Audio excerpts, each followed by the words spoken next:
salaamaaleykum wa rahmatullah. Madame la Présidente, maa ngi lay nuyu bu baax di nuyu honorable député yi mu fekk yëpp. Nuyu également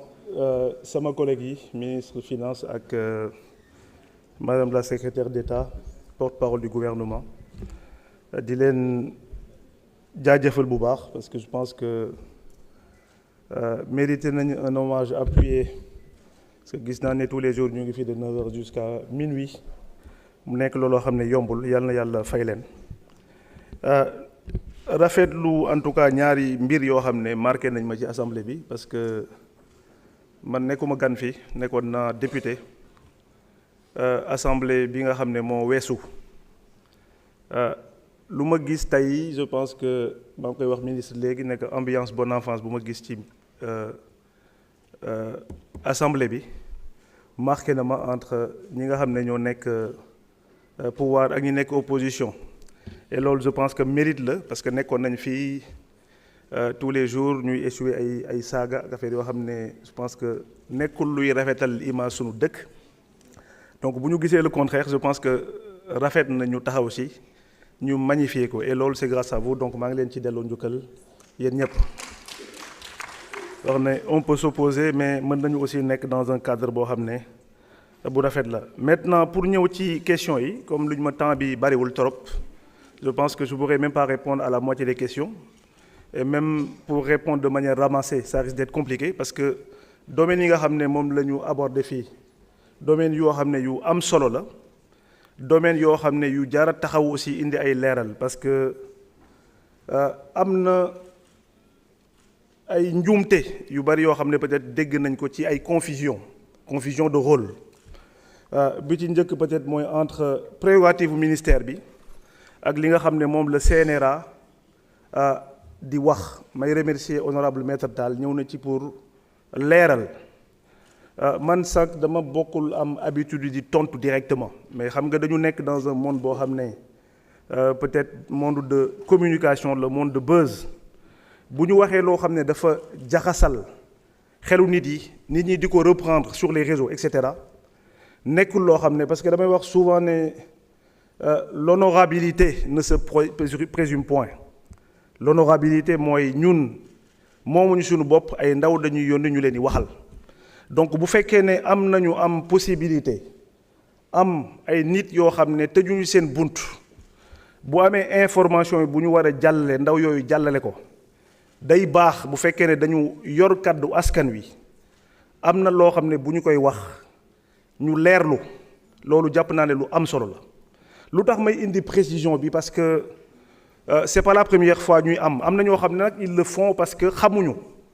parce que jàpp naa ne législateur quand même député de la République ñoom ñooy voter les lois donc ñooñu mënuñu umpale les lois dès lors que personne je dis bien personne dans ce pays n'est censé ignorer la loi loolu la constitution bu wax noonu asuma la nag ñi nga xam ne ñoom ñooy voter depuis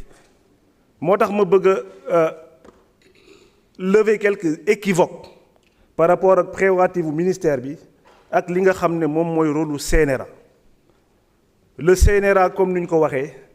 commission nationale boo xam ne bu indépendant la logé à la présidence de la République amul dara lu mu taqee wala lu mu jege loo xam ne ministère la donc si on arrive ici dire que on insulte un tel et le ministre ne fait rien comme s'il était complice bu ñu nekkoon en dehors de l'hémicycle je dirais que ça c'est de la désinformation et loolu nañ ci bàyyi xel bu baax en espérant que mooy dernière fois peut-être bu ñu ci wax parce que jàppoon naa ne waxu réseaux sociaux rek la yam mais bu ñu ñëwee quand même au sein de l'hémicycle dégg wax yoo xam ne peut-être que tegu fu sori muy am ay répercussions dafay jar ñu taxaw leeral mise au point bi nag defuma ko pour dama bëgg rek mu leer comme une dernière fois ñu ñëw di wax ci waxu mel noonu maintenant pour ñëw ci question yi je pense que li tax peut-être même question bi ñëwaat ci lu bari honorable député yu bari lu ci wax loolu dafa nekk bokk ci taar yi nga xam ne moom la ñu trouvé dans la situation secteur des médias parce que dañu fekk situation boo xam ne c'est une situation de quasi non-droit parce que Sénégal moom moo nekk dëkk boo xam ne moo am un régulateur qui s'appelle le CNRA sauf que CNRA boobu noonu champ d'action am dafa limité CNRA lu dul rajo ak télé CNRA du ko réguler donc li ngeen di gis ci réseaux sociaux mooy sur les plateformes web mooy sur les médias en ligne et cetera juste aujourd'hui en 2025 amul benn organisme au Sénégal boobu moo xam ne moom moo koy réguler loolu nag ça ne veut pas dire que nit mën na dem taxaw ci réseaux sociaux wala mu taxaw ci médias en ligne wala mu bind def lu ko neex te dara du ko ci fekk loolu lépp dafa nekk loo xam ne le code pénal daf ci indi ay dispositions yu leer donc suñu waxee ne monsieur le ministre de la communication médias yi mi ngi yàqu te waxoo ci et cetera c'est comme si on me demandait man nit sàcc na naa dem me substituer à la police pour dem jàpp ko parce que c'est des deux choses qui n'ont absolument rien à voir en même temps comme j'ai dit il y a un vide qui est là boo xam ne je pense que rôle défaut Sénégal la moom moo tax peut-être que légiférer wuñu ci ni nga xam ne moom la les médias de manière générale di avancer bi l'avènement des réseaux sociaux amee ñu mën a teg une loi pour mën ko réguler donc ma wax ko fii tey mu leer aujourd'hui au moment où je vous parle amul organisme boo xam ne dafay réguler des médias de manière générale boo xam ne jël na en compte les réseaux sociaux wala mu jël en compte les médias en ligne wala mu jël beneen média en compte et loolu moo tax ñun bu ñu ñëwee on a fait le constat c'était de dire que État du Sénégal évolué wul par rapport ak ni monde bi di évoluer moo tax li ñu njëkk a def dañu jàpp ne par rapport à ces limites il fallait que ñu def une refonte de cette loi bi nga xam ne moom moo mettre en œuvre le régulateur muy le CNRA ma rappeler juste une précision mooy ministère bi tout ce qui est texte réglementaire par rapport au régulateur moom moo koy bind moom moo koy proposer ak le CNRA moom moo tax depuis bu ñëwee depuis des mois nouvelle autorité de régulation boobu nga xam ne dafay jël en compte non seulement la télé et la rajo mais ça va prendre également en compte lépp li nga xam ne réseaux sociaux la lépp li nga xam ne médias en ligne la lépp li nga xam ne plateforme la présenté nañ ko au conseil des ministres du 3 novembre dernier et aujourd'hui loi bi mi ngi ci circuit bi je pense que mi ngi cour suprême depuis 4 semaines et je pense que bala mu yàgg dinañu am un retour et j'espère que bu ñëwee ci assemblée bi dinañ ko jàllale en procédure d'urgence parce que bu ñu xoolee daanaka questions yi ñëw lu bari sur ensemble député yi questions yu noonu ci loolu la tegu donc loi boobu noonu ñu jàpp ne dina mën a lépp li nga xam ne yéen a ngi koy jooy loo xam ne ñun la njëkk a touché nous en tant que État parce que mënuñu concevoir en 2025 au Sénégal ay nit taxaw dem ci site internet faire un commentaire saaga yaay jàmbur wala nga saaga papa jàmbur parce que da nga nekk derrière un clavier te dara du la ci fekk te li may wax sànq encore une fois ne bu amee justice bi war na autosaisir wala nit bi nga xam ne dafa saisir li ñuy wax le cyberharcèlement wala mi nga xam ne dañ ko saaga wala nga xam ne dañ ko diffamer aujourd'hui am na des moyens pour mën a dem justice mën a faj soxlaam mais loolu ça n'a rien à voir encore une fois avec le rôle ni les responsabilités du ministère en charge de la communication et du numérique wax naa ci limitation de compétences yi mais également par rapport ak questions yu ñu posées sur les médias de manière générale réforme yi ñu indi parce que ministère bi quand même quoi qu'on puisse dire bu ñu ñëwee ba léegi ci ay réformes lañ nekk gis ngeen ne coow li bari na parce que c'est normal dañu yor secteur boo xam ne peut-être fa la journalistes yi nekk fa la ñi nga xam ne moom ñoo yor coow li même li may wax c'est pas péjoratif mais réforme yi ñu indi muy la publicité honorable député John wax na ko léegi ñu xam secteur de la publicité dans le retail la publicité numérique lu muy indi ci monde bi muy aujourd'hui bu ñu ko xayma dans le monde c'est un peu plus de 500 000 milliards de nos francs CFA et aujourd'hui daanaka amul lu bari loo xam ne État du Sénégal mi ngi koy bénéficier wu. Pendant ce temps, l'État du Sénégal, la loi en date sur la publicité date de 1983. Depuis boobu ba léegi amul ay jéego yu ñuy def pour mën a corriger li nga xam ne c'est des disparités, c'est des dysfonctionnements.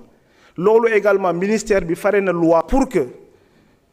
les taxes sur le numérique, les GAFAM wax nañ ko léegi, mais également d'autres produits qui vont permettre d'aider cette presse bi nga xam ne wax nañu ne dañu nekk ci jafe-jafe mais aujourd'hui disposition bi nga xam ne moom la Sénégal am muy le fonds d'appui et d'aide à la presse qui s'élève aujourd'hui à hauteur de 1,9 milliard loolu mooy outil bi nga xam ne moom la état am pour mën a jàppale presse mais jàppale presse boobu noonu ci aw ay conditions honorable député léegi wax na ne defal il faut faire main basse sur le quitus par exemple moi c'est la première fois que des législateurs me demandent de violer la loi parce que li ñuy wax ni encore une fois c'est une loi qui date de 2017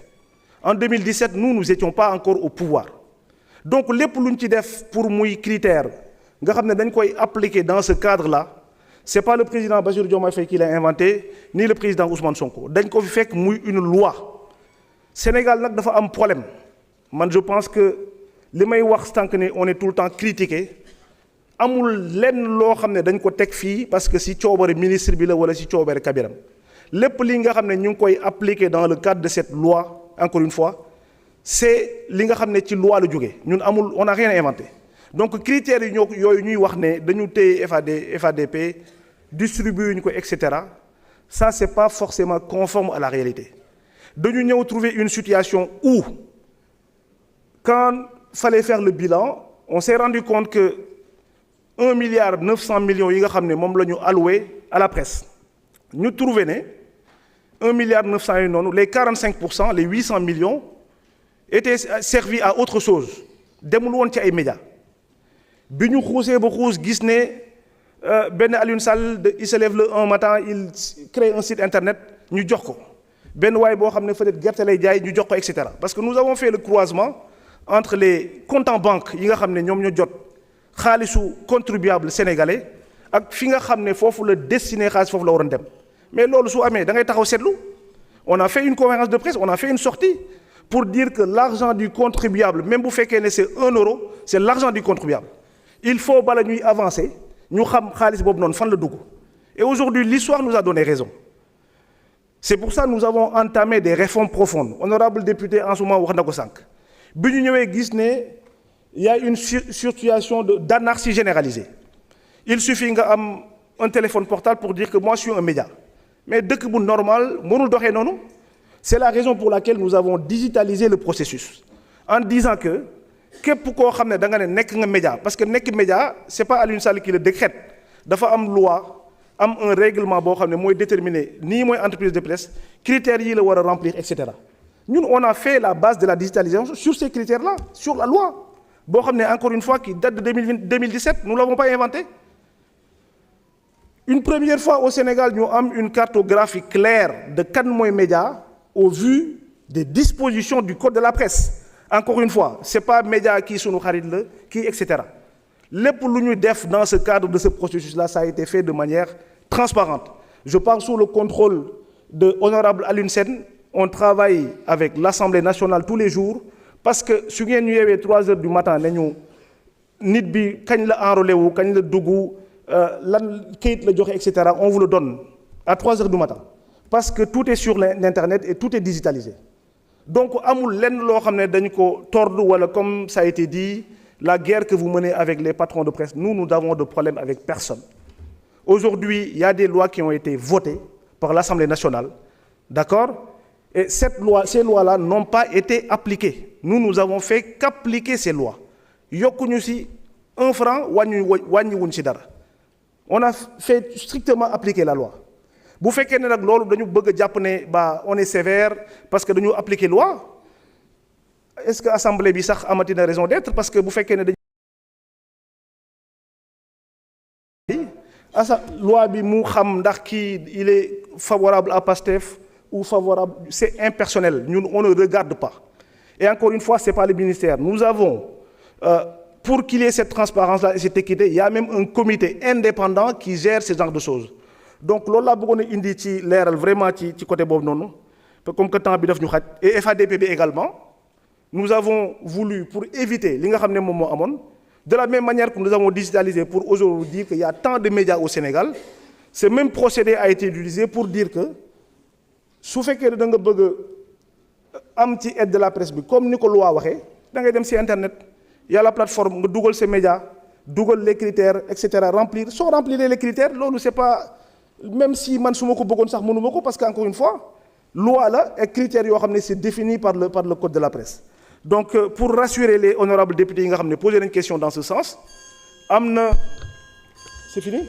Merci à monsieur le ministre des Finances et du Budget. Non. Merci à monsieur le ministre des Finances et du Budget qui a cédé son temps de parole à son collègue monsieur le ministre des Communications et des Télécommunications et du Numérique. Vous avez encore 15 minutes. Ouais, c'est dommage, mais bon. Voilà, juste pour revenir rapidement peut-être sur le... C'est dommage qu'on ne puisse pas répondre par rapport à l'interpellation, parce que lu ñu wax nii quand même am na solo par rapport ak yu ñu war a leeral. Mu am également bi ñu gisee défaillance yi nga xam am na mooy contribution insuffisante yi nga xam ne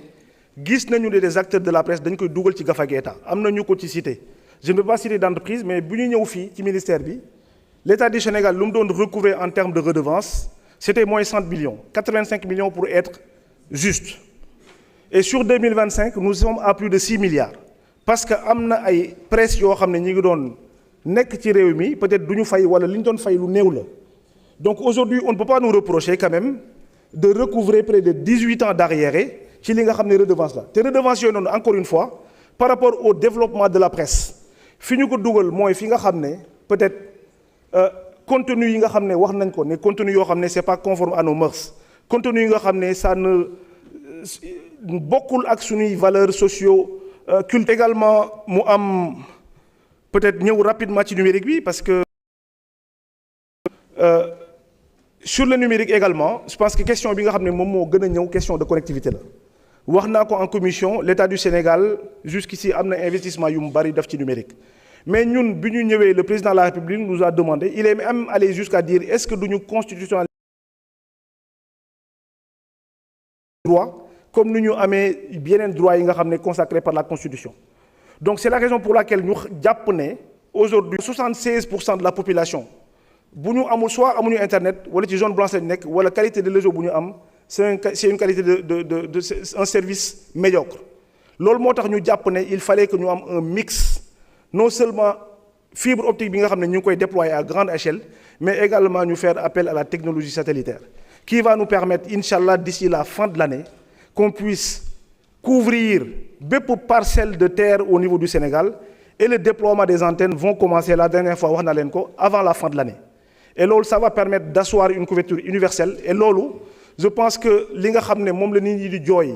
depuis la nuit des temps mu am un impact plan boo xam ne l'État du Sénégal a décidé de connecter 1 million de Sénégalais de manière gratuite moo xam école yi ñu wax ci zone frontalière yi mooy peut-être yenn dispensaires yi nga xam ne poste de santé comme ni ñu ko waxee wala mu bâtiment administratif yi nga xam ne nekk nañ au fin fond du pays te amuñu cette activité là également les écoles parce que jàpp nañ ne cette couche vulnérable état daf leen war a teg tànk te état du Sénégal inchallah le déploiement va commencer dans quelques semaines et avant la fin de l'année 2026 ci gàttal non seulement dinañu am cette couverture universelle à internet et loolu aussi dina tax njëg bi gën a mën a yomb pour Sénégal yi nga xam ne dinañu mën a développer le développement de l'économie numérique de manière générale. La digitalisation également digitalisation am na lu ñuy jooy lu bari mooy l'accès aux services parce que ñun jàpp nañu bu ñu ñëwee à travers le New Deal technologique mooy l'État du Sénégal doit être au plus proche des populations ñu gis ne nit dafay am difficulté pour am casier judiciaire am extrait d'acte de naissance et cetera et cetera. Nous avons mis en place ce qu'on appelle le guichet unique citoyen développé nañ pare nañu aujourd'hui bépp procédure boo xam ne procédure justice la muy extrait casier judiciaire wala yeneen procédure justice yi defar nañu ko testé nañu ko ça fonctionne. On avait prévu même de le lancer début novembre mais nous avons estimé que 80% près de 80% des demandes des Sénégalais extrait casier judiciaire la ak acte d'état civil. Donc acte d'état civil yi la ñuy nekk di dugal ci plateforme bi pour mu opérationnel et on espère que su parewul d'ici la fin de l'année normalement janvier ou plus tard si tout se passe bien on devrait pouvoir régler cette problématique bi nga xam ne Sénégalais yëpp ñu ngi koy jooy également depuis la nuit des temps. ñu am également par rapport ak question yi ñu posé sur la poste juste rek rapidement pour mën a ñëw ci poste parce que poste dafa nekk entreprise boo xam ne ñu bari jooy nañ ci wax nañ ci lu bari mu nekk entreprise boo xam ne état du Sénégal daf ko hérité avec une situation très critique parce que boo jëlee entreprise boo xam ne daanaka dafa am une hausse des effectifs de 60% entre 2012 et 2021 sans gain de productivité, une masse salariale qui augmente de 40%, alors que le chiffre d'affaires baisse de 26%, un déficit supérieur de 100 milliards et des capitaux propres de moins 156 milliards. Entreprise boobu je pense que ku ko hérité bu ñu la waxee ne la doxal ko da ngay daw. Et loolu mauvaise gouvernance, irresponsabilité, et je pèse bien le mot, dirigeants pendant 10 ans qui se sont succédés à la tête de ce patrimoine national et qui l'ont coulé. Loolu nag État du Sénégal dina jël toutes les dispositions pour que toutes les les responsabilités puissent être situées mais bu ñu ñëwee fii honorable député kenn wax na ko ñu am un conseil interministériel pour un plan de redressement de la poste loolu nekk nañ ci mu am nag li nga xam ne effectif pléthorique wax naa ne entreprise boo xam ne aujourd'hui il y a plus de 4000 personnes alors que 1000 personnes mënuñu fa nekk donc il faut ñu am une réduction des effectifs bu ñu ñëwee le Premier ministre nous a demandé toujours ñu préserver cette climat social parce que on nous taxe de peut-être entreprise bi c'est une entreprise en faillite donc l'option la plus simple pour l'État du Sénégal c'était peut-être de se dire que entreprise bi nekk na en faillite nañ ko fermer on recommence à zéro et loolu ça aurait coûté 3 milliards de personnes mais bu ñu ñëwee dañu taxaw ak syndicats yi ne leen ñun on nous demande un plan de départ négocié avec 30 milliards pour 10 milliards à hauteur pour faire partir 1500 personnes par an à hauteur de 30 milliards et contexte bi ñu toll ñu jàpp ne loolu c'est pas soutenable pour l'État nous avons mené des négociations les 30 milliards c'était 60 mois nous avons fait des négociations ba ñëw ci 48 mois nous avions proposé 36 mois au départ ñu syndicats yi nañu dem ñu waxtaan ba 48 mois l'État du Sénégal nag comme ni ñu ko premier ministre demandé mooy nañu continuer di privilégier le dialogue parce que comme nu ma ko waxee la solution la plus simple pour nous c'était de dire que nañu def benn plan de licenciement économique dàq le nombre de personnes def pour 3 milliards mais loolu nekkul ambition bi nga xam ne moom la État du Sénégal am État du Sénégal dafa jàpp ne poste c'est un patrimoine boo xam ne dañ ko war a redresser et pour le redresser il faut que ñu jël des mesures draconiennes qui vont permettre demain à ce que ñi nga xam ne dañ fay liggéey aussi ñu mën a am vivre de leur art parce que c'est pas de leur faute su fekkee dafa am dirigeants yoo xam ne dañ ko jël yan ko boo xam ne attanu ko loolu moo tax ñuy ñaan encore une fois nous restons à l'écoute pour essayer de faire en sorte que poste bi nga xam ne am nañ ko à travers le numérique qui veut permettre aujourd'hui de redresser définitivement la poste avec la banque postale et d'autres services ñu mën ko def dans ci nu mu gën a gaawee mu am également par rapport ak question yi nga xam ne ñëw na fii yoo xam ne mënuma ci ñàkk bañ a tontu quand même parce que je pense que c'est des questions que l'honorable député Thierno Alassane Sall ak Pape Djibril Fall posé mu am des termes qui ont été utilisés qui m'ont choqué parce que quand on parle de clan français je pense que la diaspora sénégalaise n'est pas une catégorie à part. Ce sont des Sénégalais à part entière. Ce sont souvent des talents qui ont obtenu ici un baccalauréat avec mention avant d'aller se former dans les meilleures écoles et dans les meilleures entreprises du monde. Je veux assumer pleinement un principe ici. L'excellence, monsieur l'honorable député, n'a pas de frontières. Lorsque le meilleur candidat est sénégalais, qu'il vienne de Saint-Louis, de Bakel, de la France, de l'Italie ou des États-Unis, il sera recruté. Et c'est ce qui est arrivé aujourd'hui au niveau de CNUM. Aujourd'hui, nous avons quand même, dans l'économie numérique de manière générale, qui quand même jàpp nañu ne lu am solo la ci réew nga xam ne dëkk yëpp ñi ngi dem di xool seen diaspora di xool les meilleurs talents pour indi leen pour ñu développer seen pays ñun on n'a pas indi fii peut-être ay ñoo xam ne c'est des nationalités gabonaises ou autres c'est des Sénégalais à part entière donc quand on dit que la diaspora moi je connais bien des gens de votre parti à Paris que j'ai fréquenté et qui aujourd'hui, s'ils ont les possibilités de travailler à CNUM, demain ils travailleront à CNUM. Donc il ne faut pas catégoriser les Sénégalais. Je pense que ça, c'est pas... Voilà. La seule mesure aujourd'hui, l'honorable député, la seule mesure aujourd'hui, c'est la compétence qui est le seul critère et c'est pour l'intérêt national. Par rapport aux questions que vous avez posées également sur DICDAS, moi je peux comprendre que peut-être vous ne soyez pas un expert de la technologie. Aujourd'hui, vous nous demandez une chose et son contraire. Vous avez demandé de préserver la souveraineté en nous disant de ne pas prendre une solution on-prem, c'est-à-dire qu'une solution boo xam ne c'est hébergé dans nos data centers, c'est une solution où les experts de CNUM ont une maîtrise totale, ba pare dem ñu demander ñu nañu jël une solution qui est dans le cloud. C'est contradictoire. Donc am na yoo xam ne je vous ai envoyé une réponse. Peut-être que ça tarde parce que nous avons envoyé à Madame le secrétaire d'État une réponse détaillée et structurée par rapport à ce qui a été dit par rapport à ce truc-là. Mais juste pour dire, pour leeral sénégalais yi amul benn marché boo xam ne jaarale wuñ ko normal. Et aujourd'hui on parle d'un contrat de 6 millions. C'est un contrat avec des licences sur une année. Le contrat dont vous parlez et dont vous pensez que c'est un contrat de gré à gré, on parle d'un montant de 6 millions. Même bu fekkee ne encore une fois c'est l'argent du contribuable, même su fekkee ne c'est 1 franc sénégalais, lu bari la. Mais par rapport à ce que vous dites sur le contrat, j'espère que ma réponse va vous être parvenue assez rapidement. Mais def nañ ci détails par rapport à ça. Mais je ne pouvais pas finir sans souligner quand même par rapport aux termes que vous avez employés aujourd'hui de wax ne loolu Sénégal lépp lu muy def ci ay dëkkam ay doomu dëkkam ñoom ñoo ko war a tabax. Donc Sénégalais yi fépp fu ñu mën a jëlee ñoo xam ne am nañ expertise et souvent c'est des expertises très très très rares. ñu indi leen fii pour ñu jàpp dans le développement du pays loolu je pense que dañ ko war a saluer loolu moo am Sénégal numérique loolu moo am toutes les entreprises yi nga xam ne ñoo nekk au niveau du secteur de la communication, des télécommunications et du numérique. Mais également sur les médias wax nañ ko fii je pense que détaillé naa ci lu bari par rapport au processus. Aujourd'hui du man maay déterminer kan moo conforme ak kan moo ñàkk conforme loolu loi moo ko wax boo xam ne député sénégalais ñoom ñoo ko voté. Donc ñi wax ne peut-être que nous avions bien démarré après dañu teggi suñu tànk et cetera moom laa doon wax sama njëlbeen wax il faut nit yi aussi ñu xam les rôles et les responsabilités de chaque entité de l'État. Man je suis pas la police ni la gendarmerie fi nga xam ne moom la sama prérogative ministère yam mooy ma ñëw gis un secteur boo xam ne dafa jaxasoo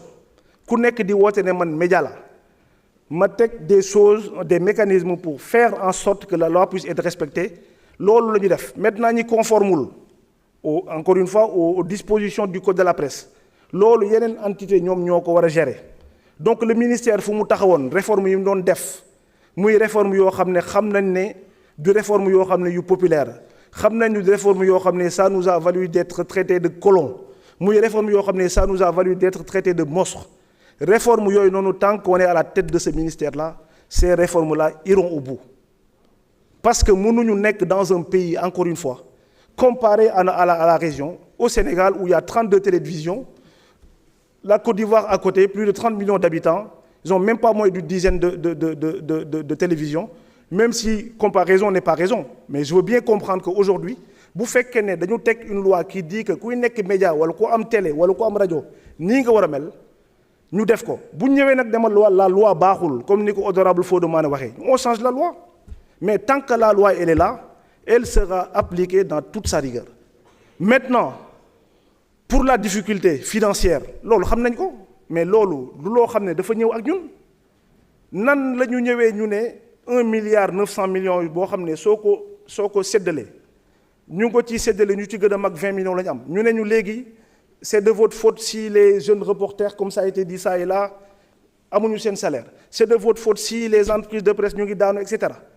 En quoi c'est de notre faute lu may wax nii c'est factuel et nous sommes prêts à en débattre heure su ngeen ko bëggee et ça su ngeen ko bëggee par rapport à tous ces sujets-là qui concernent la presse. Nous ne sommes pas là pour bâillonner la presse comme ça a été dit, nous ne sommes pas là pour affaiblir la presse. Moi j'ai proposé, j'ai fait des propositions concrètes et yàlla xam ne suñu ko toppee situation de précarité bu ñu nekk dinañ ci génn. Mais il faut que ku nekk situer les responsabilités, ku nekk aussi assume sa part de responsabilité. Parce que j'estime encore une fois que l'État du Sénégal n'a pas vocation à perfuser des entreprises de yoo xam ne muy presse ou ñàkk presse da nga nekk en difficulté, c'est pas notre rôle. Je vous remercie. Merci, Monsieur le ministre. La discussion générale est close. Nous passons au vote des programmes du projet du budget. Monsieur le rapporteur général, vous avez la parole. Section 63. Programme développement de l'économie numérique. Dépenses de personnel. 102 131 227 en AINCP. Acquisition de biens et services.